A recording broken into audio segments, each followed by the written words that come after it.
प्रिय बच्चों, नमस्कार, सुप्रभात। मैं R B Meena, PGT Hindi, Jawahar Navodaya Vidyalaya Vadodara, Gujarat, Navodaya Vidyalaya समिति, क्षेत्रीय कार्यालय पुणे, हिंदी विषय हेतु शिक्षण सामग्री का आज अध्ययन करेंगे।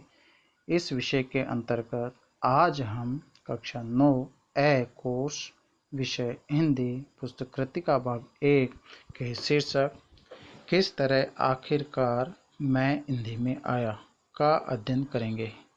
इस पाठ के लेखक शमशेर बहादुर सिंह है।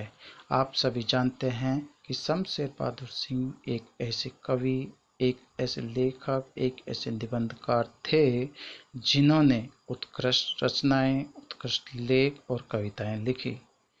सबसे पहले हम शमशेर बहादुर सिंह जी का जीवन परिचय जानेंगे। शमशेर बहादुर सिंह का जन्म 1911 ईस्वी में देहरादून, उत्तराखंड राज्य में हुआ था और इनकी शिक्षा देहरादून एवं इलाहाबाद दोनों विश्वविद्यालय से पूर्ण हुई। प्रसिद्ध चित्रकार वकील बंधुओं से उन्होंने कला प्रशिक्षण लिया था और ये एकमात्र स्वतंत्रोत्तर हिंदी कविता के प्रमुख कवि एवं एक अनूठे गद्य लेखक थे। दो आप एवं प्लाट का मोर्च से इन्होंने विशिष्ट गद्यकार की पहचान हासिल की। साथ ही इन्होंने हिंदी तथा उर्दू में भी लेखन कार्य किया। प्रयोगवाद और नई कविता के कवियों की पंक्ति में इनका स्थान है। इनके यहाँ मुख्य काव्य संग्रह दिए गए हैं, जिनमें कुछ कविताएं, कुछ और कविताएं, इतने पास अपने, चुका भी नहीं हूँ मैं, बात बोलेगी, उदिता तथा काल तुझसे होड़ है आदि प्रमुख है। प्रस्तुत लेख किस तरह आखिरकार मैं हिंदी में आया। हिंदी के प्रसिद्ध गद्य लेखक, कवि, निबंधकार शमशेर बहादुर सिंह द्वारा लिखा गया है।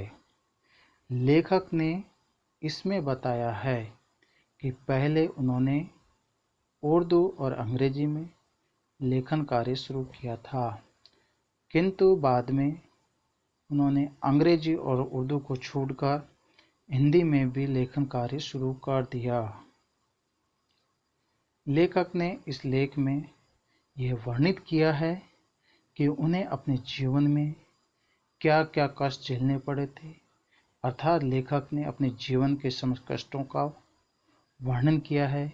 इसके साथ ही उन्होंने बताया है कि डॉक्टर हरिवंश राय बच्चन, सुमित्रानंद पंत एवं सूर्यकांत त्रिपाठी निराला के साहित्य योगदान किस प्रकार से उनको प्राप्त हुआ और उन्होंने उनके प्रति अपनी अपार श्रद्धा को भी ज्ञापित किया।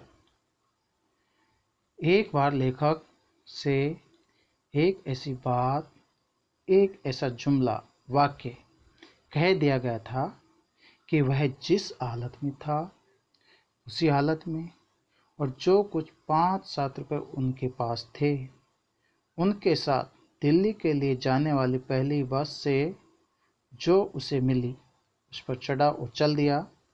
अब उन्होंने वहां जाकर तय किया कि वहां उनको जो भी काम मिलेगा उसे शुरू कर देना चाहिए। अर्थात उन्होंने वहां जाकर पेंटिंग की शिक्षा लेना निश्चित किया। फौरन वकील आर्ट स्कूल में बिना किसी फीस के उन्हें उनकी योग्यता पर भर्ती कर लिया गया तथा उन्होंने रहने के लिए करोल बाग में कमरा ले लिया। अब वे करोल बाग से कनॉट प्लेस क्लास में पहुंचने लगे। अब लेखक रास्ते में ड्राइंग भी बनाते थे और कविताएं भी लिखने आते हैं। उन्हें इनके प्रकाशन का कोई ख्याल नहीं था कि ये कभी प्रकाशित होगी या नहीं। उनके सामने अपने दैनिक खर्चे की भी समस्या थी। कभी कभी उनके भाई तेज बहादुर कुछ रुपए उन्हें भेज देते थे या कभी कभी साइन बोर्ड पेंट कर स्वयं अपना सहारा कर लेते थे। इसी समय एक महाराष्ट्रीय पत्रकार उनके साथ रहने लगे। लगभग 30-40 के थे। वे बताते थे कि इलाहाबाद माई वीकनेस, अर्थात इलाहाबाद मेरी कमजोरी है। अंदर से लेखक बहुत दुखी थे क्योंकि उनकी पत्नी का देहांत टीबी से हो चुका था। अब दिल्ली की सड़कों पर वे अकेले थे।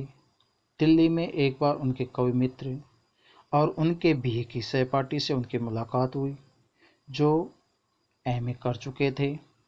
तभी एक बार बच्चन जी उनके स्टूडियो में आए। तब उनकी क्लास खत्म हो चुकी थी और वे जा चुके थे। लेखक के न मिलने पर वे लेखक के लिए एक नोट छोड़ गए थे। इसके बाद लेखक ने एक अंग्रेजी का सोनेट लिखा, किंतु बच्चन जी के पास नहीं भेजा। कुछ समय बाद लेखक पुनः देहरादून में आ गए और केमिस्ट एंड ड्रगिस्ट की दुकान पर कंपाउंडरी सीखने लगे और महारत हासिल कर ली। अब वे भी दुखी और उदास रहते थे। ऐसे में वही अंग्रेजी में लिखा हुआ सोनेट उन्होंने बच्चन जी को भेज दिया। उसी वर्ष उनके गुरुवर श्री श्यामाचरण जी उकील ने देहरादून में ही पेंटिंग क्लास खोल ली थी। लेकिन लेखक दुर्भाग्यशाली थे क्योंकि उनकी क्लास बंद हो चुकी थी, अर्थात उनकी क्लास बंद हो गई थी।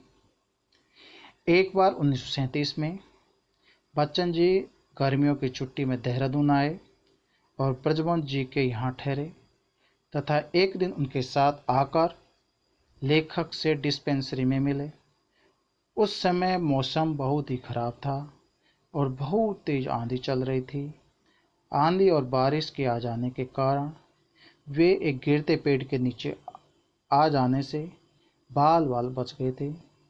लेखक बताते हैं कि बच्चन जी के मन में भी पत्नी का वियोग था, अर्थात उनकी पत्नी का भी देहांत हो चुका था।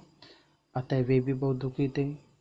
उनकी जो पत्नी थी वह सुख दुख की युवा संगनी थी। वे बात की धनी थी, विशाल हृदय वाली थी और निश्चय की पक्की थी। अब लेखक को एक और बरखा यानी इलाहाबाद की याद आई थी।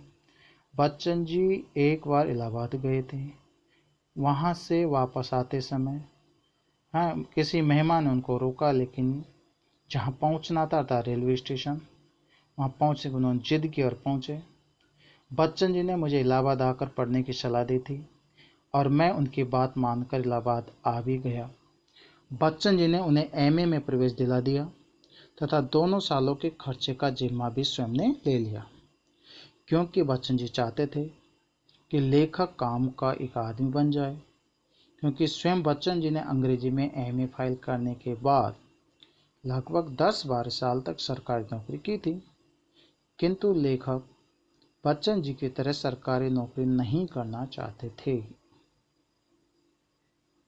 लेखक आगे बताते हैं कि उन्हें इलाहाबाद विश्वविद्यालय में हिंदू बोर्डिंग हाउस के एक कॉमन रूम में एक सीट निःशुल्क मिल गई और पंत जी की कृपा से उन्हें इंडियन प्रेस में अनुवाद का काम भी मिल गया। अब उन्हें लगने लगा कि मुझे गंभीरता से हिंदी कविता लिखनी चाहिए, किंतु घर में उर्दू का वातावरण था तथा बीए में भी उर्दू एक विषय था और हिंदी में लिखने का अभ्यास भी अब छूट चुका था। लेखक बताते हैं कि अब बच्चन जी ही मेरे हिंदी के पुनर्संस्कार के कारण बने। मगर सन 33 में प्रीवियस का इम्तिहान दिए बिना ही वे यूनिवर्सिटी छोड़कर जा चुके थे, मगर तब तक उनकी कुछ रचनाएं सरस्वती और चांद में छप चुकी थी। अभ्युदय में छपा लेखक का एक सोनेट बच्चन जी को बहुत ही पसंद आया था। लेखक बताते हैं कि इलाहाबाद प्रवास एवं साहित्यिक वातावरण के साथ पंत और निराला जी ने उन्हें हिंदी की ओर खींचा। लेखक बताते हैं कि बच्चन जी अब हिंदी में लेखन कार्य शुरू कर चुके थे, अतः लेखक को भी लगा कि अब उन्हें भी हिंदी लेखन में उतरने का कार्य करने के लिए कमर कस लेनी चाहिए। बच्चन जी ने उन्हें एक स्टेजा का प्रकार बताया था। इसके बाद उन्होंने एक कविता भी लिख डाली और बच्चन जी के निशा निमंत्रण की कविताओं के रूप प्रकार ने भी मुझे बहुत आकृष्ट किया। अब लेखक अपने कोर्स की ओर ध्यान नहीं दे रहा था, इसलिए बच्चन जी बहुत ही दुखी हो रहे थे, अर्थात बच्चन जी बहुत दुख हो रहा था। वे बच्चन जी के साथ एक बार गोरखपुर कवि सम्मेलन में भाग लेने गए थे।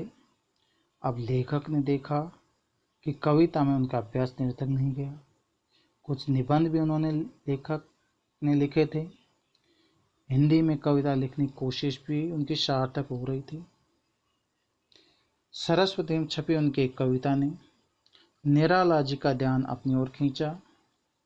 अब लेखक रूपा कार्यालय में प्रारंभिक प्रशिक्षण लेकर बनारस के हंस कार्यालय कहानी में चले गए। वे कहते हैं कि निश्चित रूप से बच्चन ही उन्हें हिंदी में ले आए। लेखक आगे बताते हैं कि वैसे बाद में मैं बच्चन से दूर ही रहा, क्योंकि मैं बहुत नज़दीक आने, चिट्ठी पत्र लिखने तथा मिलने जुलने में बिल्कुल विश्वास नहीं करता था। वैसे बच्चन जी उनके बहुत निकट रहे, जैसे एक कवि अपनी रचना के माध्यम से अपने करीब रहता है, अपने साथ रहता है। बच्चन जी जैसे लोग भी दुनिया में हुआ करते हैं और वह हमेशा ही ऐसे होते हैं। असाधारण कहकर मैं उनके मर्यादा कम नहीं करना चाहता, मगर ये साधारण और सहज प्राय दुष्प्राप्य भी है। बात अजब है मगर सच है। प्रिय बच्चों, आज लेखक और बच्चन दोनों ही नहीं हैं, लेकिन वास्तव में देखा जाए तो बच्चन जी ने ही लेखक को हिंदी में लाने के लिए प्रोत्साहित किया था। इस प्रकार से लेखक बच्चन जी के प्रयास से ही हिंदी में लेखन कार्य करने हेतु विवश हुए थे। धन्यवाद।